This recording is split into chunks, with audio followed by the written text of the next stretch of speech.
Hello, नमस्ते। कैसे आप सब। आज की हमारी कहानी है अपनी बहू। शुरू करने से पहले please do subscribe my channel. चलिए दोस्तों, कहानी शुरू करते हैं। रिया रसोई में है, तभी बाहर से आवाज़ें आती है। रिया अपनी सास को आवाज़ लगाती है और कहती है, अरे मम्मी जी सुनिए ना, बड़ी मम्मी के घर से कुछ आवाज़ें आ रही है। फिर मंजू जी, रिया की सास, झल्ला कर कहती है, क्या है रिया, यूँ क्यों चिल्ला रही हो। तब रिया धीमे स्वर में कहती है, मम्मी जी लगता है कुछ झगड़ा हो रहा है बड़ी मम्मी के घर में। फिर आवाज़ सुनकर मंजू जी, सरला जी अपनी जिठानी के घर की ओर चली जाती है।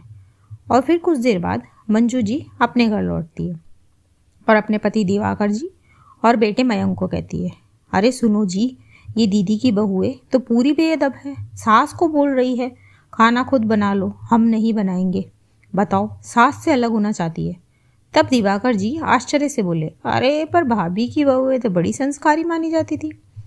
फिर रिया भी रसोई से बाहर आ जाती है और हल्के कटाक्ष में बोलती है, हाँ मम्मी जी, आप ही तो कहती थी बहुएं हो तो सरला जी जैसी, सास के आगे कभी मुंह नहीं खोलती।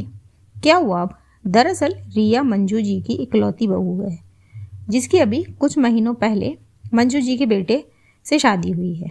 रिया एक प्राइवेट स्कूल में टीचर है। अब मंजू जी जो है वो बात बात में रिया को अपनी जेठानी की बहुओं से कंपेयर करने लगती है और सरला जी भी मंजू जी को भड़काती है। कुछ दिनों पहले की बात है।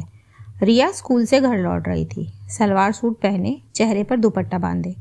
सरला जी मंजू जी के साथ बैठी है और रिया उन्हें नमस्ते कहे बिना सीधे कमरे में चली जाती है। फिर सरला जी के जाने के बाद मंजू जी कमरे के बाहर आती है और तेज स्वर में कहती है, रिया ये क्या तरीका है, सर क्यों नहीं ढकाता।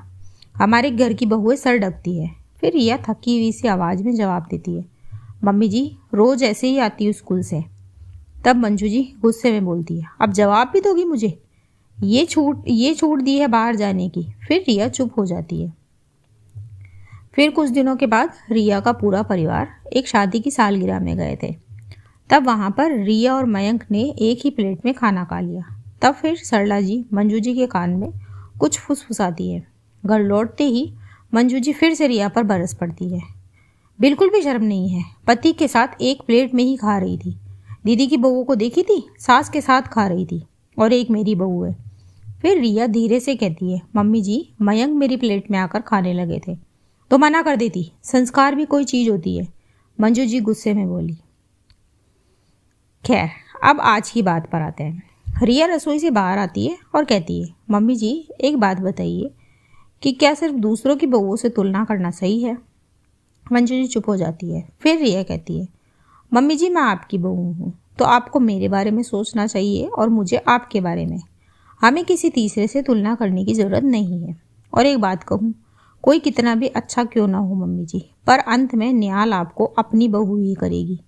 बड़ी मम्मी की बहुएं चाहे जितनी भी अच्छी हो, पर जब आप बीमार होंगी या अकेली होंगी तो मैं ही आपके पास रहूँगी। बोलकर रिया वापस किचन की ओर चली जाती है। फिर मंजू जी भी मन ही मन सोचती है, बात तो ठीक कह रही है ये, बहू वही जो सास को समझे। दोस्तों, सास और बहू का रिश्ता सिर्फ परंपराओं पर नहीं, समझदारी और सहानुभूति पर टिका होता है। हर बहू गलत नहीं होती और हर सास कठोर नहीं होती, बस ज़रूरत है एक दूसरे को समझने की।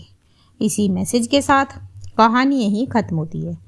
कहानी आपको कैसी लगी मुझे कमेंट बॉक्स में ज़रूर बताएं। ऐसी ही और कहानियाँ सुनने के लिए मेरे चैनल KNY के हिंदी कहानियाँ को सब्सक्राइब ज़रूर करें। थैंक यू सो मच दोस्तों। Thanks for watching. Do like, share and subscribe my channel. Thank